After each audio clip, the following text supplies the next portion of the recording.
do that. That's who we're hanging out with today. Kirsten, I'm so glad you're here. Kenner, thank you so much for the show. And I'm not bossy. My sister-in-law says I just have better ideas. So, yeah. I get it. I get it. That was good. I like your sister-in-law, and I love you. Thank you. Thank you for having me. It's going to be a fun conversation. I love It everything is. I about think it's real going to estate. add some value. The stuff that you're going to be talking about, that we're going to be talking about with the audience hearing and watching it, they're going to get tremendous value. I can almost promise everyone out there that's the case. And we're going to open up very casual conversation. We get to talk about podcasting, videos, and we get to talk about so many things. Why don't we go ahead and learn a little bit about your background? Because I think it sounds like a very interesting background, first of all. Okay, Kirsten? Sure. I actually started selling real estate in the late 80s, so I'm definitely aging myself. I eventually moved to the mortgage side, owned a mortgage company and a title company, and loved everything about it. 2008 hit. We survived, but we weren't thriving. But what I realized was I started actually, one of my clients had asked me to mentor her. And so I was mentoring her in her business. I had a lot of other clients who, because I saw their business tax returns and their personal tax returns, they would want me to go to lunch so they could pick my brain. So I ended up mentoring business owners for about a decade before I actually started business coaching. Mm-hmm. And the client who is now my business partner, she was the one that really talked me into doing video marketing really early on. I think we were 2006, 2007 was when we started creating videos for YouTube for the marketing business. And it blew me away because I had no idea that when someone would walk into my office, they were so familiar with me and my dog and the team. You know, I'm racing around my head thinking, how do they know me? Like, where did I meet them? And you're feeling bad because they're really connected to you. And I don't know where I met them. The reality is I hadn't. They had just watched a lot of videos. So that was when I saw the power of video marketing, which kind of led me down this other journey that we'll talk about today. Oh, hold on. Let me stop you there. So it blows me away that everyone loves watching videos, but very few marketers use videos to the extent they should. There's a study out there. I forgot what the numbers are, but it just blows me away that so many people love watching videos, but there's so few videos out there. And just like you say, it gets you connected to people when you're doing the videos, even though you don't know you're connecting with them, but because they're watching all your videos. So that's partially what we're doing here, is trying to, connect with people. And I think that some of the stuff we're going to talk about is going to really drive that home. Yeah, and I think there's a couple of reasons why business owners don't use video marketing. The first one is I think we're all insecure in some ways about being on camera. So I think for a lot of people, it wasn't natural, especially, we didn't grow up on social media. We didn't grow up, documenting our daily life. So I think for a lot of business owners, it can feel just different and challenging. We have a lot of ways to help people get comfortable on camera. But the other thing is when you think about video editing and cleaning up the audio and uploading it to YouTube and taking care of the SEO, it's a lot that goes into that. So for so many business owners, they just do not have enough hours in the day to make it happen. Mm-hmm. So then how do you get over that? Well, there's a couple of things you can do. You can hire an agency. So there's lots of businesses out there that'll produce your videos. For us, a lot of our clients are they may be newer in business, or they're just really focused on profit. So they want to be very conservative about how they spend their money. So we actually pair our clients with virtual assistants in the Philippines who've been trained on video editing, audio editing, graphic design for social media, email marketing, and blogging. That makes it very, very affordable for any business owner to get into the video game, which I think is so important. But Kenner, there's actually a flip side to this that I love so much. We're providing jobs for these lovely people halfway around the world, right? Our clients are generous. They're kind. They pay on time. They treat their virtual assistants like rock stars, and they keep their virtual assistants for years. And that's the other side that I'm really passionate about, is helping people not get treated really well. If you're a virtual assistant, you should be treated really well. And we encourage our clients to treat their virtual assistant like part of their team, to bring them in as part of the team. And they can have a huge impact on your business.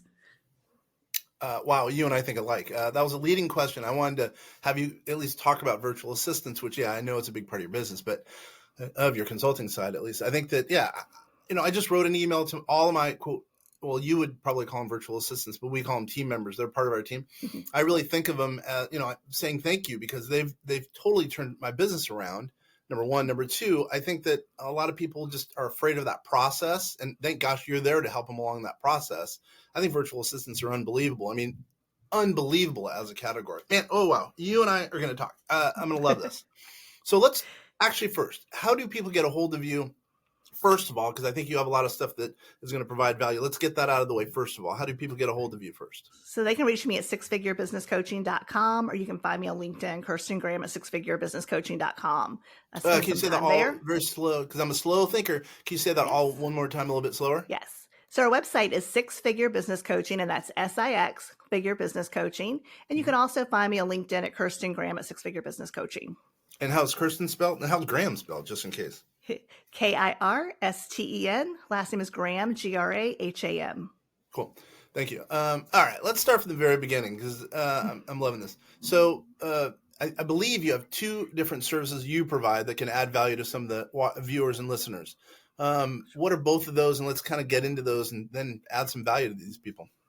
Sure, absolutely. So I feel like what we do is done very differently. So you can hire a marketing agency, and you can also hire an outsourcing agency to help you with the process. We act, I guess, kind of as an intermediary. So we coach our clients on their video marketing strategy, their content strategy, getting comfortable on camera. If they want to start a podcast, we help them with that. And then we actually pair them with a virtual assistant that we've interviewed, vetted, and trained. And that person has been through a paid internship for us. So we know that they can meet deadlines. We know they're great communicators. And what this does is it allows our clients to jumpstart the process because they're using all of our SOPs.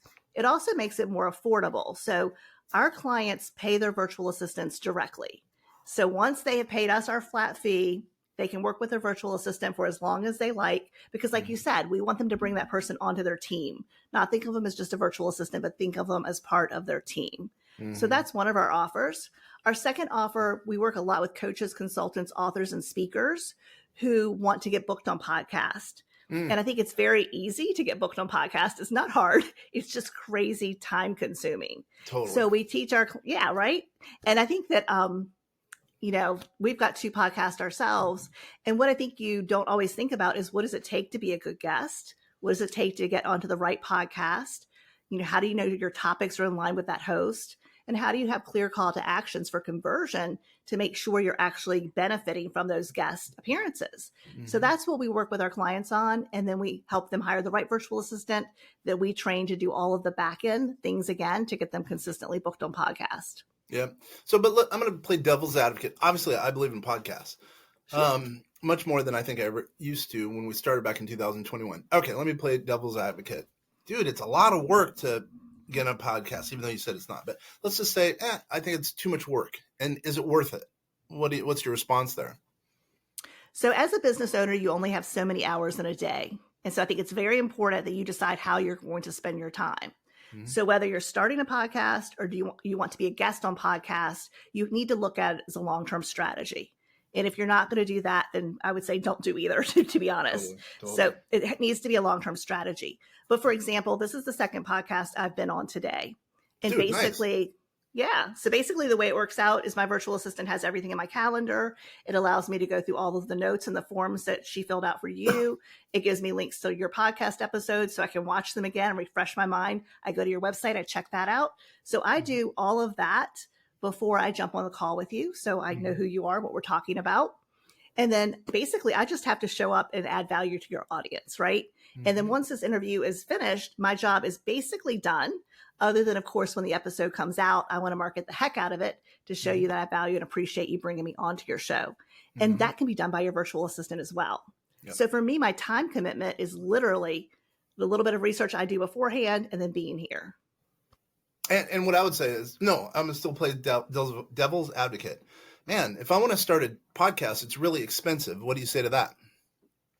So again, it's like any other marketing. It can be very expensive. I meant the tools. Yeah. I meant the tools. Some people think the tools are expensive. That's what I meant. Right. So whether you're being a guest on podcast or you're starting a podcast, it is good to have headphones and it's also good to have a mic, but you don't have to go with the highest end things out there. We often talk to our clients about, you can buy a decent mic for $50. You can get decent headphones for $50. Right now, I think you use Riverside. We still record on Zoom. So you really can start wherever you want if you're starting a podcast. You don't have to go all in with everything. And I can make you a promise. your first episodes will be terrible, right? Oh, God. whether it's you're terrible or the technology is terrible, but the reality is we all have to start somewhere, Totally. and we Yeah. believe in starting ugly and getting better. Yeah. Yeah, that is pretty funny. I remember our first. We're still horrible at it, but I love them. I get to bond with you, get to bond with the audience. The audience calls in, email. I love it. I love it. I might have a face for video or for audio, but I don't really care if people laugh at me. Whatever, it's part of my charm. Is the way I look at it. So wait a minute. So okay, let's get a little bit more granular. So here we have a microphone. People have earphones. I've never understood, like, with our audio capabilities, what we have, our software, it makes it sound unbelievable. Number one. Number two, it works. I can hear you, so I don't need headphones. Why do you think it's important to have both? Because you cited that. So for me, I don't know if you can see this, but that's stained glass. So behind me, it's a large piece of stained glass. So if I'm not using, right? It is. It's glass. Oh, okay. Yeah. So if I'm not using headphones, that means that your voice is coming out here and it's facing this direction. It's going to bounce off of that. So for me, it's just better sound quality if I don't have your voice in the room. Got it. And then I'm, of course, talking directly into the mic, so that shouldn't be bouncing. So it's just about sound quality. But again, there's so many amazing things. Even using Zoom, you have tools like Descript now that can help clean up the audio really easily and make it sound better. Yep, totally. All right, so I think what you're good at, I think the most important thing of being on a podcast, so now I'm talking about being on a podcast, is kind of leveraging the audience. You leveraging my audience, me leveraging yours, which we never did, embarrassingly enough. But what are some of your strategies in that regard? I guess somehow you're connecting via social media, probably before and then after, but what are some strategies that can add value to a viewer or listener in that regard? Yeah, so if I'm showing up as a guest, I want to make sure I know who your audience is. I want to make sure that I'm adding value to that audience. I do want to connect with you on social media. When you post your content, if you're tagging me, we're tagging you back and we're resharing that content. We'll often send it out to our email list. So there's lots of different things that we do to promote this episode to our audience, just like you promoted it to your audience. And what's amazing is, my background's real estate. And so when I first looked at your podcast, it was, would I be a good fit or not? Because I'm not in real estate now. But since we had a great conversation beforehand, we decided it would be. The thing I think I love most about being a guest on podcast or having a podcast is I feel like the host and the guest want to build real relationships. So who knows? There could be a collaboration down the road. There's so many opportunities for us to partner and do other things in the future as we get to know each other better. Yeah, it's very rarely can you sit and chat with someone just kind of casually for an hour. Right. And I think that's one. I mean, you and I are getting a rapport. I get to know your deal, and who knows, when I'm talking to someone, I'll think of you because of this 1 hour conversation or what have you. I think it makes a huge difference. It really does. Absolutely. Yeah. And if you think about it, what you're doing is you're just, as a host of a podcast, you're just trying to help your audience have information, right? You're just sharing with them. And I think that sometimes people think, well, if I put content out there, maybe I'm not going to get business back right away. But if you sow enough seeds and this content is evergreen, eventually it's going to pay off, right? Sometimes it might pay off right away, but sometimes it takes time. But what you do have is you have evergreen content that's out there working for you 24 hours a day, 7 days a week. 100%. For me, let's talk about not only evergreen, but let's talk about repurposing of the content, which is an asset as I look at it.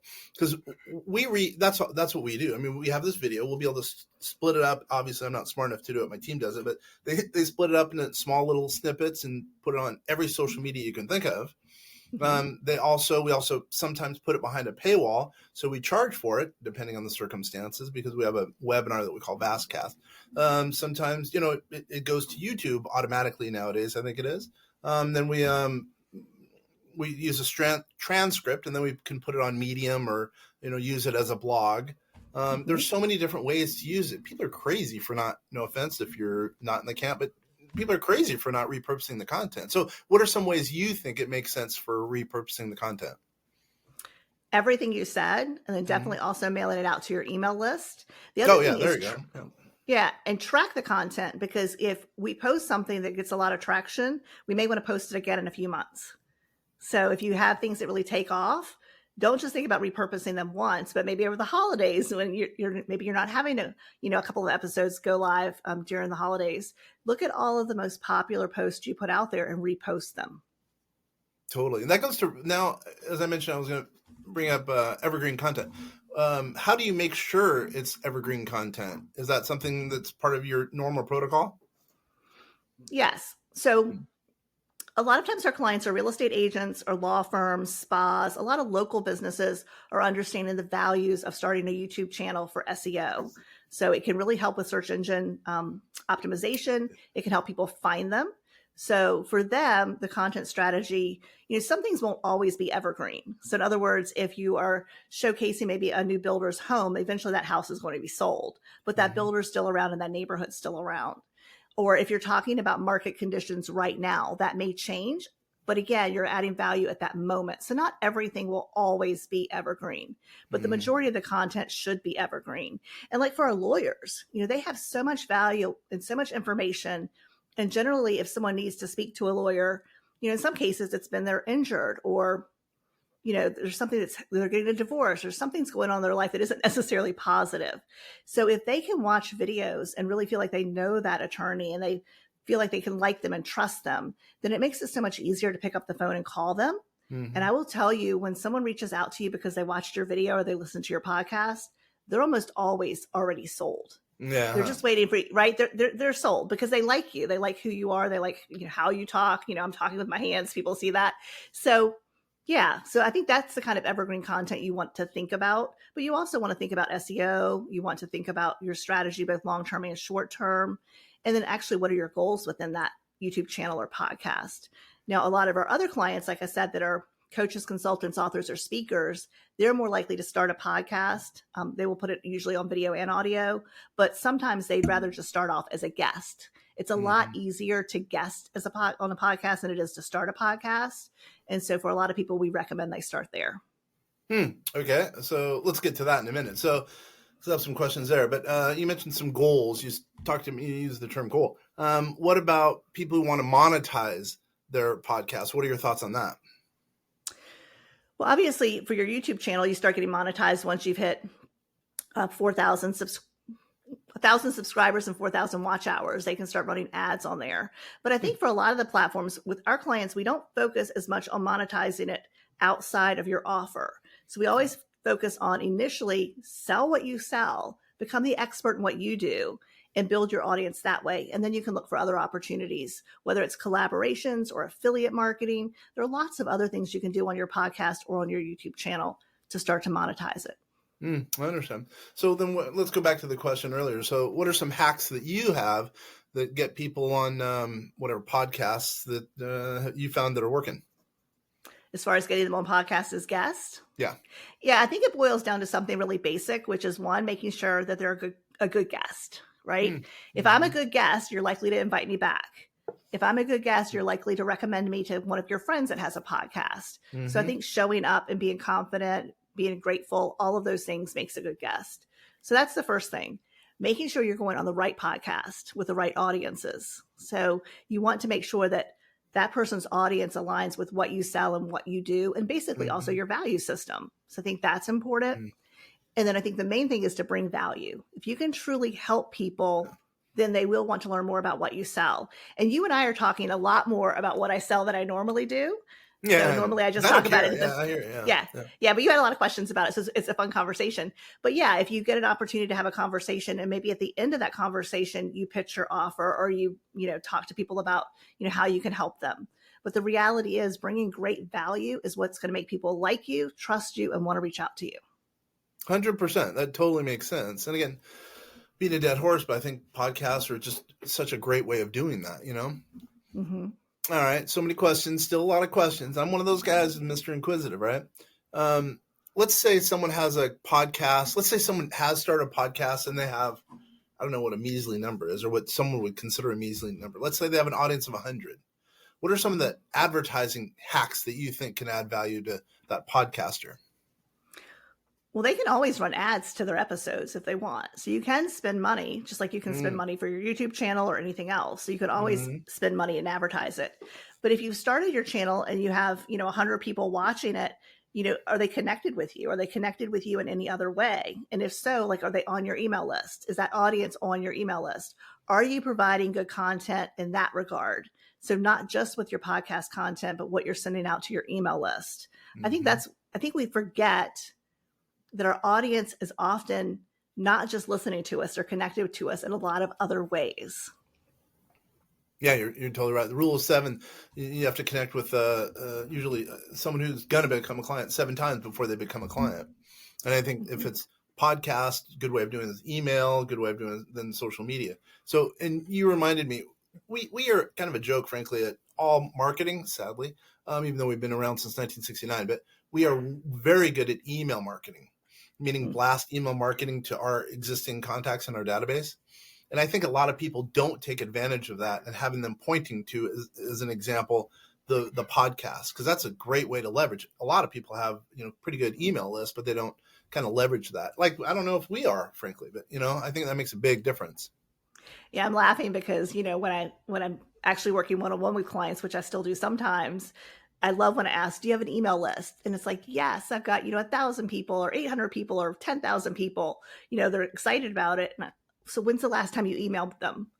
Oh, I haven't. Or it's been months, Yeah. So an email list, you really have to nurture it and take really good care of it. If you think about it, these are people who've raised their hand. They said, I like you enough to get your emails into my inbox because I want to learn more. And if you just disappear, that's not good, right? Or if you're sporadic, you don't email on a consistent basis, then they forget who you are. And they forget that they signed up to be on your email list. So kind of treat those people like gold. Don't spam them with junk, but send them quality content. And if you do that, they'll become lifelong customers and raving fans. Yeah, I'm so embarrassed to say this. And we've amassed a huge email, what I would consider a pretty huge email list, and we didn't email. I mean, people got to the point where they were kind of demanding that we send them more emails, which is crazy, by the way. We have a huge open rate, which I love, but we were in that camp, and it made no sense for us. I remember I was talking to a consultant once. He said, I said we might only email our clients when we really have to get like one guy something or one girl something, right? Versus blast email.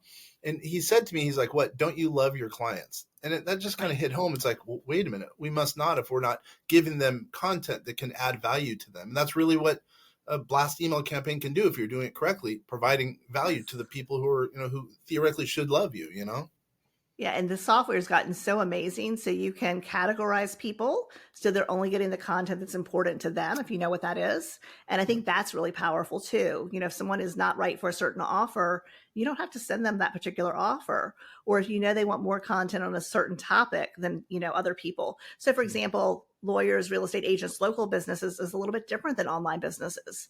So we can break those up and then send content that's more relevant to them. Yeah, that's perfect, man. You do know your stuff. You can tell. So nice work there, Kirsten. So let me ask a few other questions then. What am I saying that for? Of course, I'm going to ask questions. That's what I do, right? We've talked about Riverside and Zoom. What are some other kind of tools that you think can add value to some, let's say, a brand new podcaster to someone who's been around for whatever, a couple of seasons?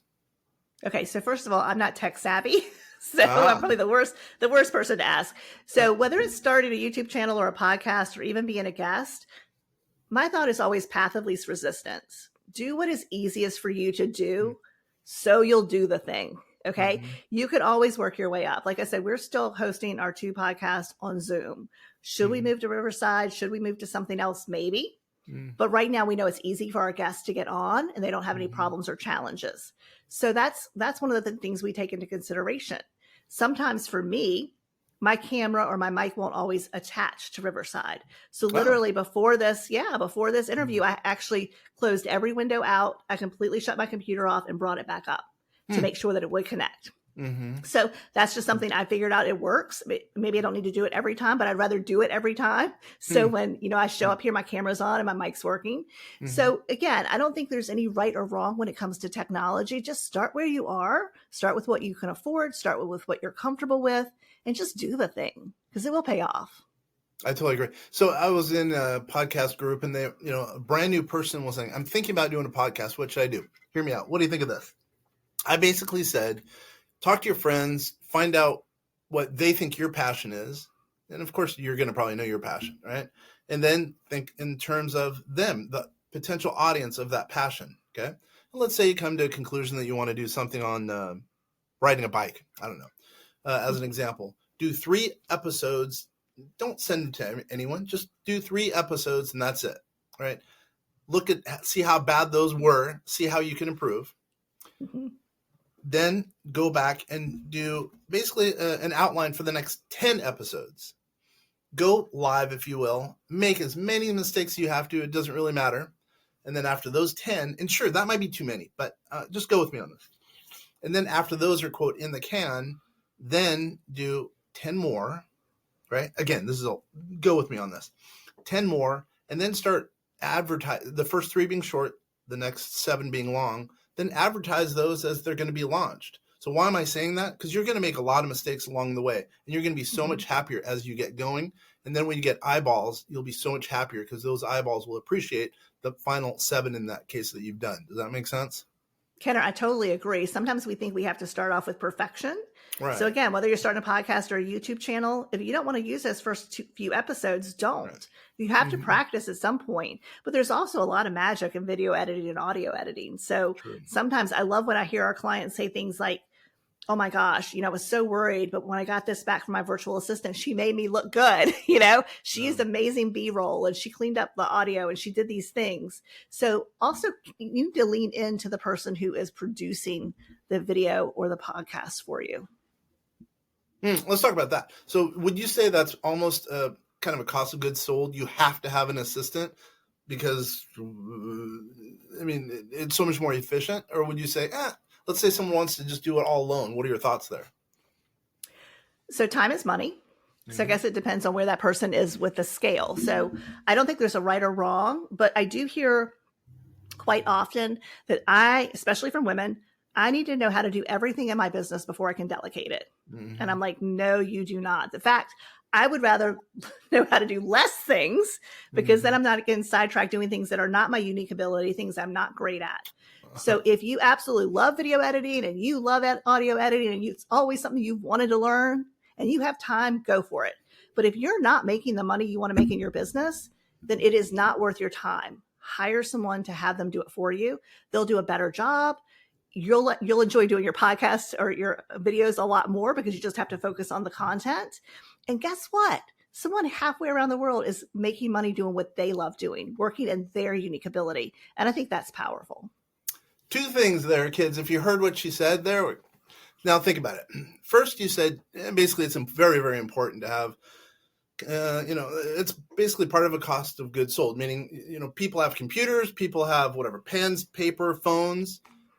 You also should have an administrative assistant or a virtual assistant or something. It's just kind of very, very, very important is what you're saying, really. Number 1, and I totally agree with that. Like if you're going to buy a computer as part of your business, you also need to have an assistant to kind of get going. You also said the words unique ability. Without even knowing your background, I know that you're a Dan Sullivan fan. Yes. Or you're really into strategic coach. Why don't you real quickly go into that? Because I can tell that's probably helped your business a huge amount. Yes. So I spent 3 years in the strategic coach program, which I loved it. I was living in Virginia at the time. And my friend had just left a partnership and started her own law firm. So we agreed to do that together. And I think strategic coach is such a powerful coaching and training program. The principles and the values that they teach, I think are, spot on. And I do love the fact, whether you call it your unique genius or your unique ability, there are things that we are all gifted at doing. And the more time we can spend doing that, the happier we're going to be, the more people we're going to serve. And it also, again, allows other people to do what they're great at doing. Look at you. I think that it's made me, we take off Fridays, obviously Saturday, Sunday, we take off 10 federal holidays a year. Then we also, basically the way we make it is we work half the year at vastsolutionsgroup.com because we believe in a work-life balance. I was just talking to one of our teammates just a few moments ago, and they were talking about the work-life balance, and they appreciate that here at vastsolutionsgroup.com because we do that. And I think a lot of that came from, the time breakthrough that Dan Sullivan coaches. That's the reason I asked. I think that can add a lot of value to a lot of our people out there. So it's pretty cool you're doing that. I mean, that shows that you're behind your career. You're doing something for work-life balance and also to help you succeed, which I'm sure is helping a bunch of clients to succeed. Yeah. And I think, with Dan, with the whole coaching program, he does talk about bringing in the experts. So we do spend time doing what we're great at.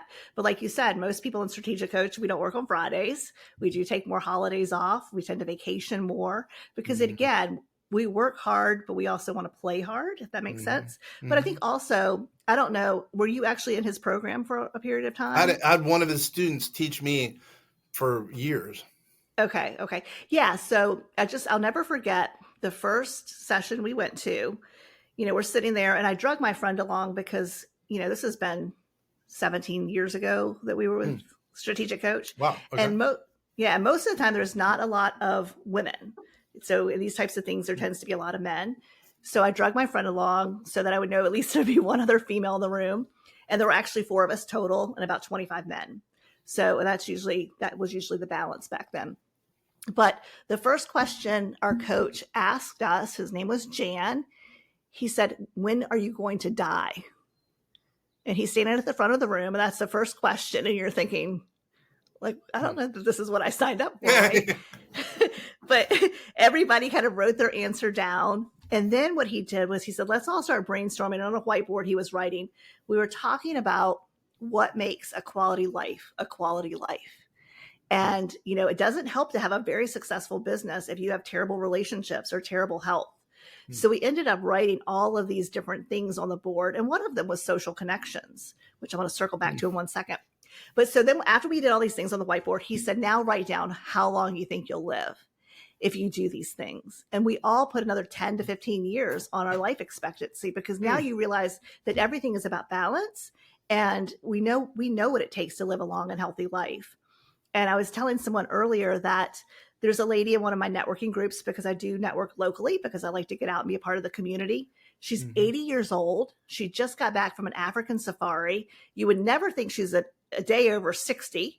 And she has the energy of, I don't know, like the Energizer Bunny. And she looks great, right? But part of that is the social connections that she has. She is out living her life. She has people in our groups to go dancing with, or to have dinner with, or go walks on the beach with.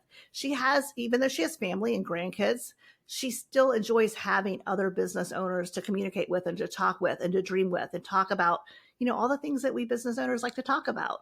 So I think the connections make a big impact in our happiness. In our work life, home life, everything. It's really the fundamental element of everything, if you really think about it. Yes. That's a good way to start a meeting, by the way, for a lot of reasons. Yeah, anyway, exactly. Enough about. So let's go back to your business, not Dan Sullivan's, although it's great. But although I think maybe yours is better. It's going to help more of our listeners, I can tell you that, our viewers. All right, let's go. All right, what's one example that you can think of, case study, where someone's completely turned their life around because of your coaching? Turn their life around. Let's start with something simple. Okay. So we started working with a real estate agent. I think she had been with us about 9 weeks. Okay, and I like she that. had a YouTube. Yeah, she had a YouTube channel that was up for a couple of years. So she was with us for 9 weeks, and she hired her virtual assistant within 3 weeks of working with us. So her virtual assistant had been up and running for 6 weeks. And she basically came on and said, in 2 years, I never had anyone reach out to me. Since I've had my virtual assistant in the past 6 weeks, I've had 3 people reach out to me from my YouTube channel, and 1 is under contract. And she said, I won't get paid on it right away because it's new construction, but at least it's under contract. So it's having someone who can do the things. When it comes to creating a great YouTube video, it's about, what does that thumbnail look like? What about the title? All of the things that need to happen to make sure that people are actually finding that video. And then once they watch the video, is it interesting? Because our videos have a lot of B-roll in them. I mean, you're a good looking guy, Kenner, but people may not want to look at us for an hour, right? They may prefer to see some B-roll and some images and something interesting to keep their visual, to keep them visually stimulated. So I think just making little tweaks and little changes make a big difference. Another client, she has a podcast, but she, on her second or third podcast interview, so this is her becoming a guest on a podcast. Okay. She ended up freaking out because she's texting me like, I'm getting all of these people, opting into my email list. And so she ended up with a little over 70 people. Nice. She actually hold on. Hold on. In her, what do you mean by that? That might be kind of cool. What do you mean? So she went on a podcast as a guest. So she did a guest interview. And all of a sudden her phone is dinging because she's seeing all the people that are opting into her email list because she offered a free guide. She got smart. So Yeah. Okay. Yeah. All these people are signing up for this awesome free guide. And then she had people call her office and she ended up getting 2 new clients out of it. Dude, nice. So yeah. So when you think about either having a YouTube channel or a podcast or guesting on a podcast, it really does put you in front of the ideal audience and it can convert really quickly. Dude, nice story. You totally turned that lady's life around. Nice work. Thank you. I think her virtual assistant did it. I'll give you credit. Yeah, but you get credit because you're the one who kind of walked her down that path, it sounds like, correct? Well, thank you. Yes. We love what we do. Nice work. I like that. So wait a minute. So your friend or your colleague or your assistant, or I should say, no, your student gave out something. It sounds like that worked out for her. Do you do something that's kind of similar? Do you give out a free guide when you're a participant in a podcast, or what we call partners? You're a partner in this case. Do you give out anything free that can add some value to the audience? Sure. Kenner today and for your audience only. I have a guide. It's called Double Your Income with a Marketing Virtual Assistant. And you can get that at outsourcingforbosses.com. Outsourcingforbosses.com. You walked into that one. That was pretty good. All right. I got to throw some tough questions at you. So you and I, we've talked twice actually. The whole experience, because I want you to actually be frank. You've had the whole experience with me. We had somehow we met, number one. Then number two, we had a call or Google Meet. And then now you've been on the show for, let's say half the show, a little bit over half the show, right?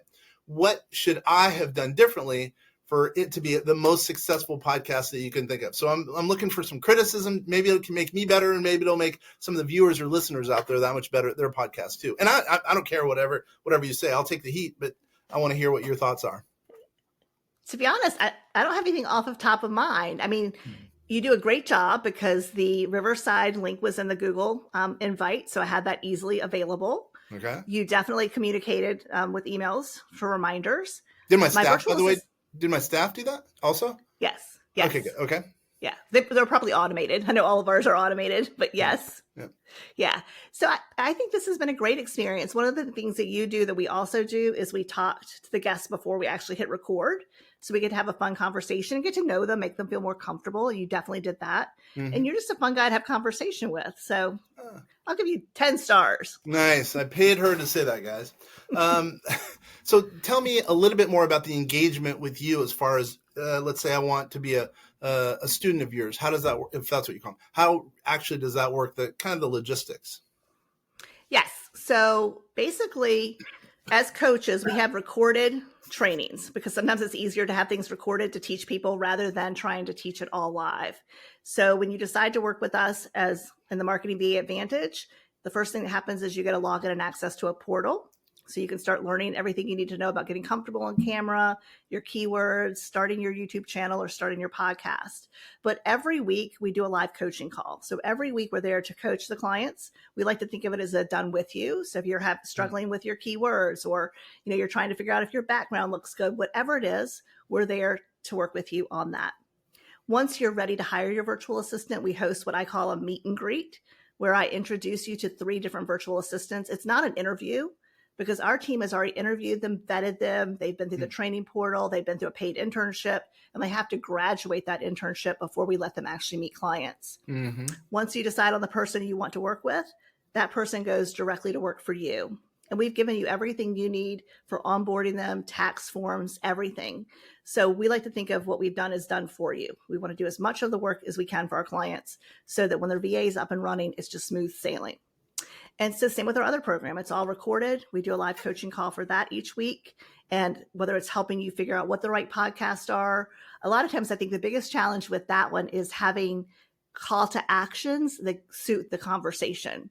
So making sure whatever topic you're talking about, you have great call to actions. So whether it's that free guide, I can say you guys are all welcome to go to the website and book a call with me, but maybe you don't know me well enough for that yet. So maybe you would rather, sign up for a lead magnet, that guide, and then let us kind of nurture you a bit before you decide, hey, I definitely want to talk to that person.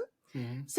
So I think that both of our programs work the same way. And one of the things that we try really hard to do, we actually worked with a person who creates curriculums and for colleges.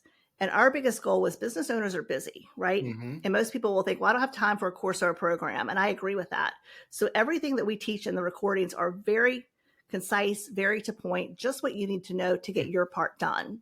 And then basically your virtual assistant does everything else. So that's the goal, is to have the business owner do as little as possible. So either show up as a guest and do a great job, or to have a guest on your own podcast or record a YouTube video and to be done with it, and then have a virtual assistant that can knock out everything else. I think our checklist actually for YouTube production is like 72 steps. Whoa. So yeah. But again, they're not doing it. They're just, it's a way for it's a way for their team member to keep track of what's happening with each particular project. So we're very big into organization, project management. And again, we lead people, we manage workflows. I almost threw up when I heard 72, but I think that sounds about right. I mean, it's a lot of work, but if you have an essential team member doing it, then you're good to go. And the value that they add, I don't know what you guys pay your teammates or your virtual assistants, as some people call them. Let's say it's whatever, $2 to $10 an hour. It's totally worth it, because if you sell usually a US based product, if it's a $1,000 an hour service or $500 an hour service, whatever the number is, usually it'll come back many times over based on the work of that virtual assistant. Yeah, that goes back to the evergreen content. You think about it, you do the interview once and it's edited and put out there, so it's working all the time. So if you have your own YouTube channel or your own podcast, yes, you're paying that virtual assistant to do the work to produce it. But once it's produced, it's working all the time for you, ongoing. So you're really leveraging your time and their labor. And for some reason, I'm not sure why, I don't even know if it's true, but I feel as though people listen to older podcasts sometimes more so than they would reading older content or watching older YouTube. I don't know if that's true, but that's my feeling, because I look at our numbers. We had a small little teeny bitty podcast in 21 and 22, and we still get a few numbers on that. It's like, wow, that's kind of surprising. What would you think? Is that your thought as well?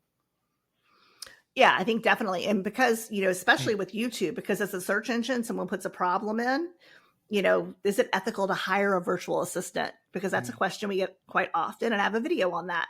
So that video gets a lot of playtime. It's years old, but people still pull it up because they're trying to figure out, is it ethical to hire someone halfway around the world, where it's really cost effective. And obviously the cost of living there is about 85% less than it is for us. So yeah, if you're creating content that people are looking for, they're definitely listening to your older content. Yeah, let's talk about that, because that brings up a really good point. I used to feel guilty. We started using VAs back in, I'm going to say 98, we're early, right? And I felt so guilty, because I thought, oh my gosh, I'm paying someone, I don't remember how much it was. Let's just say it was $3 an hour, whatever, right? I felt so guilty paying someone $3 an hour, but it totally helped them in their community, and they were kind of rich in their community, as an example. So that made me feel, in the end, I feel pretty good that I'm helping someone. Now, the question is, well, are you taking that job away that could have been US based? I feel a little guilty about that. But then again, you got to be, in my opinion, that's a little myopic. You got to be thinking worldly. I'm helping someone, number one. Number two, maybe I'm providing a service in the US because of my low cost basis, which I wouldn't have been able to help maybe a US based client, as an example. So there's a lot of give and takes. Plus, some people say, and I might be in this camp, some people say that people as an example, India or Philippines might even be harder workers. So, I mean, there's a lot of benefits there. Yeah, it's really funny because they've had a heat wave in the Philippines, and one of our operations manager needed to take a couple of days off because the internet was going in and out. Yeah. Electricity was going in and out just because it was so hot. And of course, we're like, yeah, we're fine. We get it. We understand. And what was really awesome was a few days later, we had a meeting with her that morning, and we were just talking about some projects that were coming up. And after, she's not in a person that shows a lot of emotion. She kind of keeps everything close to the chest, so to speak.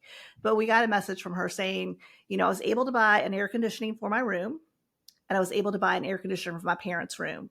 I never thought I'd be able to afford one, but I was able to buy two. So we know her next goal is to have a generator. So it makes a big difference. Like, it changes their lives so much. But when you think about hiring stateside, and this was a great example. We had a client who, she did professional organizing, and she would stay busy. Sometimes, she would get a little bit busy. So she was managing it all, trying to juggle it. but eventually she hired a virtual assistant, and then she got her, she got busy consistently. So it wasn't the roller coasters. And then what happened was she was able to hire other local organizers to work for her. So because she nailed down the marketing and stopped having the roller coasters, she was then able to start employing other organizers locally. So she's providing jobs. So I think that we have to look at it, like you said, there's a lot more that goes into it. But I think the biggest key is, do you treat your people well? That's what makes it ethical. Dude, that's a way to come close to ending this based on that note. That's unbelievable. So what I'm going to say, man, that kind of brings a tear to my eye. Nice work. Why don't we, how about this? I'm going to throw another hard question at you. What's one thing that we have not talked about that you think can add value in any regard for someone who's thinking about getting into podcasting, as an example? So I think there's different ways to do podcasts. Obviously, it can just be you. So you could do a solo podcast. Mm-hmm. I think having guests is the most amazing type of podcast because, we get to interview people on topics that we want to learn about, right? Kind of so selfishly, and you get to meet and make great connections. So I think if you're thinking about a podcast, I think it's always about your reason why. Why do you want to do it? Because it will get hard at some point, or you may not feel like jumping on an interview, or you may not feel like, that host, that guest that's on your podcast, maybe you didn't jive with them, or maybe you felt like you were off. But if you have a strong why for why you want to do it, are you trying to build your brand? Are you trying to, find collaborations? Are you looking to have evergreen content? If you understand the reason why you're doing it, then it'll make it easier to consistently do it. The other thing is get the help and the support you deserve in your business. And Kenner, one of the things that I found really fascinating was when we first started helping our clients with the virtual assistants, I heard things like, I feel like a real business owner. I had no idea how isolated I felt in my business. I had no idea how much I was beating myself up because I couldn't get it all done. So one thing I think business owners need to understand more than anything else is you deserve to have support in your business. If you want to help and serve a lot of people, you need that support. The people that are supporting you with other tasks, things that you're not doing, it changes your life. It allows you to take those Fridays off. It allows you to increase revenue. It allows you to go to the next level. Whatever that looks like, it's hard to get there alone. And you don't have to. That's the best thing about outsourcing overseas is you don't have to go it alone. That's a really good closing remark. And that actually kind of ties into us. Obviously, we do taxes, we do tax strategies for business owners. I'll throw this out as a question for you. Let's say someone starts a podcast for as a business. Are they allowed to take that out as a deduction? I don't know, Kenner. I would say yes, but I write everything off. You might find me in IRS jail one day. I don't know. Yeah, no, the answer is exactly right. Because if you're a W-2 employee, it's very difficult to lower taxes, generally speaking, right? You only have really 7 ways to lower taxes. But if you start a business and you're hopefully making a profit and potentially down the road monetizing within 3 years, because you have a couple of rules with the IRS, then yeah, it's a business. So what can you do as an example if you're running a business? You can make a bunch of deductions. You can deduct in some cases, your phone, well, usually your phone, a computer, your internet service, the phone, the lights for your podcast. And if you want to take a trip and do a podcast from, I live in Washington, you want to go to California and do the podcast from there because there's a certain whatever attraction there that would potentially be deductible. So there's a lot of things you could deduct as a result of being a podcaster, which is just really hopefully marketing something, your podcast. So yeah, I mean, I'm tying it all the way back. I'm kind of proud of myself for doing that. Yeah. And you could write off your virtual assistant. Don't forget. And you could write off your virtual assistant. That's exactly right. And the fees that you use to pay them. So yeah, everything gets written off, which is powerful. Are your fees deductible? If let's say I bring you on, let's say I'm a client of yours, are my fees deductible to me? Absolutely, because it would be considered educational on your tax return. Is that right? Nice. I like how we brought this all together, man. Yes. How about one last time? How do we get a hold of you, or how does someone get a hold of you if they're interested in anything? In the free item, by the way?